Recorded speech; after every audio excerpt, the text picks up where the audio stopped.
KGF இந்த படம் வெளியாகி அனைத்து ரசிகர்களையும் கவர்ந்து வசூலையும் வாரி குவித்தது. அதைத் தொடர்ந்து யாஷ் தனது 19வது திரைப்படத்தில் தற்போது நடித்து வருகிறார். இந்த படத்தை பிரபல நடிகையும் இயக்குனருமான கீது மோகன் தாஸ் இயக்குகிறார். இந்த படத்திற்கு டாக்ஸிக் என்று தலைப்பு வைக்கப்பட்டுள்ளது. ஏற்கனவே இந்த படம் தொடர்பான அறிவிப்பு வெளியாகி படப்பிடிப்புகளும் தொடங்கப்பட்டு கர்நாடகா போன்ற பகுதிகளில் பரபரப்பாக நடைபெற்று வருகிறது. அதுமட்டுமில்லாமல் இப்படமானது 2025 ஏப்ரல் மாதத்தில் வெளியாகும் என்று தெரிவிக்கப்பட்டுள்ளது. அதே சமயம் இந்த படத்தில் நடிகை நயன்தாரா, கியாரா அத்வானி நடிப்பதாகவும் சமீப காலமாக செய்திகள் பரவி வருகின்றன.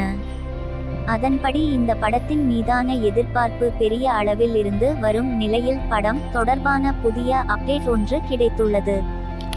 அதாவது இந்த படத்தில் நடிகர் யாஷ் ஸ்டைலிஷான டானாக நடிக்கிறார் என்று சொல்லப்படுகிறது.